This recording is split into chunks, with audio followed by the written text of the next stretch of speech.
Здравствуйте, друзья! В эфире Геоэнергетика Инфо. Максим Радайкин и сегодняшний мой собеседник Александр Фролов. Здравствуйте! Здравствуйте, здравствуйте.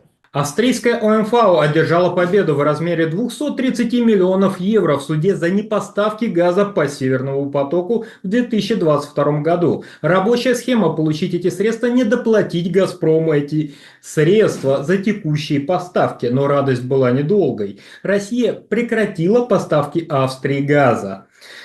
Стоит ли напоминать о том, что Австрия зависит до 80% от поставок из России? Александр, а что это за пирова победа такая?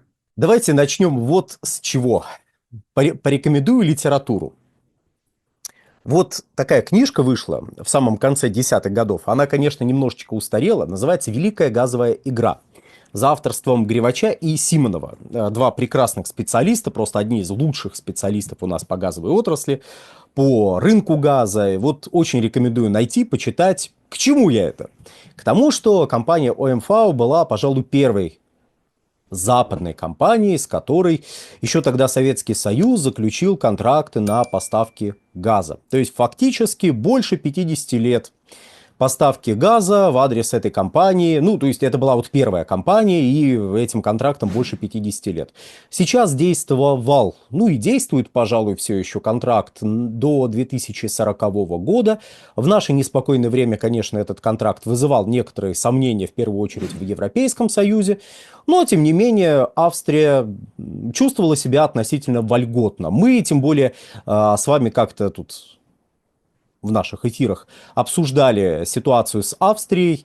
Тогда, если помните, какая-то австрийская компания, какая-то, это не потому, что я не помню, это потому, что ее статус какая-то австрийская компания заявила: мы не будем покупать газ у России, мы вот будем независимы. И тогда у нас появились новости о том, что вот все, последний крупнейший покупатель газа, российского газа в Евросоюзе, от него отказывается. Что же делать? Ай-яй-яй, все пропало. Поведение австрияков тут понять можно. Не то чтобы одобрить можно, но можно понять. У них есть финансовая дыра, у них есть существенные финансовые потери, накопленные к настоящему моменту. У них есть финансовые потери, которые растут из-за нарастающих противоречий в самом Европейском Союзе. И где-то надо найти деньги, чтобы образовавшиеся дыры закрыть.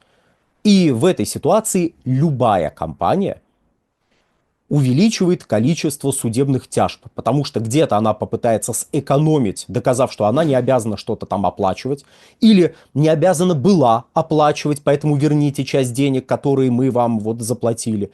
Либо будет пытаться слупить с кого-то из партнеров какую-то сумму для того, чтобы опять же получить деньги, либо получить бесплатно какой-то товар в счет погашения накопленных долгов, и за счет этого улучшить свое финансовое положение. Надо заметить, что именно так компания ОМВ и подавала вот эту победу в суде. 230 миллионов евро – это огромный успех, это позволит нам улучшить наше финансовое положение.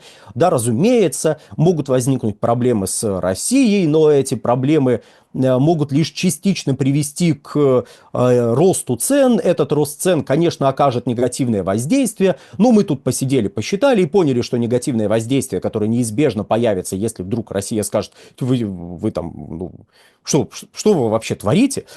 Вот это негативное последствие будет менее существенным, чем та финансовая выручка, которую мы получим от того, что вот сейчас будем газочек получать фактически бесплатно. То есть суть была не в том, чтобы, насколько я понимаю ситуацию, не в том, чтобы 230 миллионов евро получить от «Газпрома», а в том, чтобы получить газ в эквиваленте 230 миллионов евро. И на этом все сказать. Ну вот, теперь вы нам ничего не должны, и теперь мы продолжим платить. Но до этого «Газпром», до этого фактически подобного рода тяжбы были для «Газпрома» запрещены по решениям, уже выносившимся у нас на территории. Компания ОМВ пыталась оспорить эти решения, бегала по судам, тут до Верховного суда вроде как дошла, но ей объясняли, что нет, извините, пожалуйста, вот «Газпром» прав, вы не правы. И после того, как «Газпром» получил это решение о том, что, ну, еще раз, решение не о том, что заплатите нам 230 миллионов евро, а, насколько я понимаю ситуацию, решение о том, что поставляйте нам газ в эквиваленте 230 миллионов евро, потому что вы нам его задолжали. Ну и «Газпром» сказал: какие вы интересные. А если мы газ поставлять не будем? И перестал поставлять газ. Что характерно, австрийская сторона это подтвердила. То есть, знаете, это 14 ноября. ОМФАО победила «Газпром» в суде. 15 ноября. «Газпром» прекращает поставлять газ ОМФАО. Ну, отличная победа. Кстати, походите, поищите, вдруг там у «Газпрома» активы еще какие-то нашли, завалялись, которые вы не успели украсть. Ну, не вы, а ваши там старшие партнеры. Вот. И если найдете, да, можете их себе забрать. Правда, уже все, что могли украсть, украли, поэтому 230 миллионов евро, видимо, зависнут вот этим вот невероятным долгом. Опять же, возможно, будут еще какие-то попытки уладить эту ситуацию, еще будут какие-то попытки во внесудебном порядке урегулировать ситуацию. Может быть, поставки возобновятся, мы тут этого не знаем. Наверняка какие-то телодвижения в эту сторону идут, но давайте про другое обстоятельство пару слов скажем. Вот наши сказали, мы не будем поставлять. Австрияки подтвердили в назначенный час, что все, в их адрес ничего не поставляется. Но недремлющие российские телеграм-каналы, пишущие об энергетике, тут же написали: погодите, погодите, но прокачка через Украину осталась на прежнем уровне.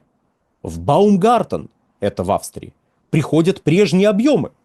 Что-то эти австрияки темнят, что-то вот, наверное, они все еще получают. Правда, непонятно кто, непонятно как, но наверняка они газ еще получают. Уважаемые телеграм-каналы. Да, кстати, на наши телеграм-каналы подписывайтесь. Вот «Нефтегазовая игра», мой персональный телеграм-канал, «Геоэнергетика Инфо», замечательный, крупнейший в стране, между прочим, телеграм-канал об энергетике. Вот на них подписывайтесь. А теперь пару слов. А Баумгартен это что? Ну, кроме того, что это населенный пункт. Баумгартен – это крупный газотранспортный узел. Это, во-первых. Что это означает? Это означает, что там встречаются трубы, идущие с разных направлений. И в разные направления же. То есть из России, из Норвегии и дальше по этим трубам газочек идет куда-нибудь еще. Например, из Норвегии он прокачивается в сторону Северной Италии. К примеру. Ну, как частный случай. А кроме того, Баумгартен – это еще и крупная торговая площадка центральноевропейского масштаба. Собственно говоря, это центральноевропейский газовый хаб. Там ведется биржевая торговля. Но и это не все. Баумгартен – это еще точка сдачи российского газа в рамках ряда действующих контрактов. То есть тот факт, что российский газ приходит в Баумгартен, не говорит о том, что этот газ идет в Австрию, точнее, что он идет в адрес австрийских покупателей. Это лишь говорит о том, что он дошел до точки сдачи, где он превращается из юридически российского в юридически какой-то другой газ. Совершенно не обязательно, что это австрийский газ.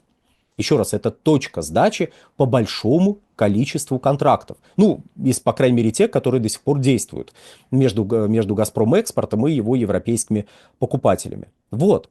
Поэтому судить о том, что через Украину те же объемы куда-то там идут, и вот они доходят до Австрии, это неспроста. Нет, это спроста.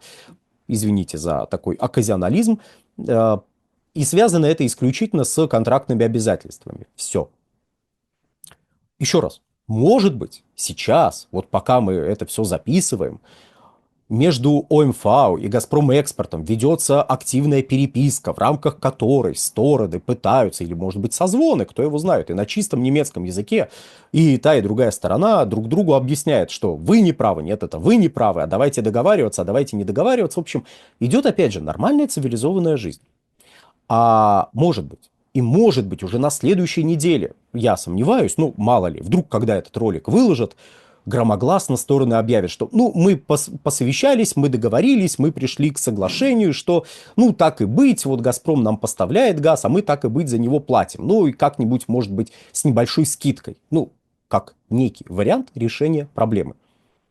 Ну, может такое чисто теоретически быть. Я понимаю, что на эмоциональном уровне, вот в данный момент, когда я это произнес, та часть нашей аудитории, которая хочет, чтобы мы вообще обрубили поставки газа, пишите в Кремль обязательно. Там наверняка прислушаются, что вот надо обрубить. А то, знаете, у меня складывается впечатление, читая иногда комментарии, что наша аудитория искренне полагает, что «Газпром» втихаря, так никому не рассказывая, поставляет газ в Европу. Вот. Вы пишите, может быть, вас услышат и ваши доводы оценят. Ну, кстати, можете написать у нас в комментариях. У нас комментарии, они как раз для этого, для того, чтобы вы писали и никому не рассказывайте, но обязательно люди, принимающие решения, ваш комментарий прочитают и примут соответствующее, примут к сведению и обязательно сделают так, как вы хотите. Так вот, та часть нашей аудитории, которая вообще требует, чтобы мы, видимо, с Максимом, прекратили поставлять газ в Европу, сейчас встрепенется и скажет: в смысле договоры, в смысле скидки, а какого это вот, и какое-нибудь непечатное слово. Если YouTube его пропустит, конечно же, в комментариях. По крайней мере, я в своих комментариях стараюсь не давать ярких, стараюсь, не всегда получается, не давать каких-то ярких эмоциональных оценок той или иной ситуации, за некоторым исключением. И вот в данной ситуации мы говорим о том, как может, исходя из текущих данных, исходя из текущих вводных, эта ситуация дальше развиваться. Будет ли готов «Газпром» признать какую-то часть долга? Ну, потому что там мотивировка вообще прекрасна. Взорвался «Северный поток», ой, почему-то прекратились поставки. Действительно! Почему? Непонятно. Вот просто надо пойти разобраться. Может, «Газпром» признает часть этого долга. Может, наоборот, австрияки скажут: ну, так и быть, прощаем. Но вот мы подумали, почесали в затылке и решили, что ну нет, ну ладно, обойдемся. Мы без этих денег, и так и быть, будем вам за газ платить. Я сомневаюсь, что так будет. Ну, теоретически это возможно. Однако, что мы видим сейчас? Мы видим, что австрийская сторона морально была готова к каким-то последствиям. Австрийское руководство заявляет о том, что у нас на 93% заполнены подземные хранилища газа. Это правда. Этого нам хватит, чтобы спокойно провести, чтобы спокойно пережить зиму. Это возможно, правда. Тут вопрос в том, кому принадлежит этот газ, принадлежит ли он компании ОМВ или местными подземными хранилищами воспользовались, там, не знаю, венгерские покупатели российского, допустим, газа, которые вот закачали его в австрийские подземные хранилища, а потом будут отбирать и закачивать к себе. Кстати, это тоже к вопросу, а почему на австрийскую территорию какие-то объемы могут заходить? Это могут быть объемы других покупателей, которые даже могут быть закачаны в австрийские ПХГ. Ну, сейчас, правда, там нетто отбор идет, но какие-то объемы все равно подкачиваются. Вот в ПХГ там идет и отбор, и может быть закачка одновременно. В среднем, так сказать, по больнице. Компания ОМВ, которая хлопала в ладоши и говорила: «Эй, 230 миллионов евро, да мы поправим наше финансовое положение». Вот она сейчас, когда сядет подсчитывать, она уверена будет, что 230 миллионов евро прям так нужны были, и что эта сумма будет больше тех потерь, которые, ну, возникают неизбежно в текущей ситуации. И сможет ли она удовлетворять, компания ОМВ, потребности своих сограждан, своих потребителей на территории Австрии? Тем более, что противоречие между европейскими странами обостряется, и сама компания ОМВ вынуждена, ну или там, давайте так, в целом Австрия вынуждена доплачивать Германии, когда получает газ через ее территорию. Вот, и эта ситуация до сих пор не разрешилась. Мы о ней говорим уже почти полгода. Она до сих пор не разрешилась. Соответственно, потери на этом направлении сохраняются. Соответственно, австрияки, может, пойдут в суд против своих немецких коллег вот подавать иск. Может быть. Вот это все сложится, и действительно австрияки пропетляют в эту зиму. Я даже уверен, как-нибудь они пропетляют.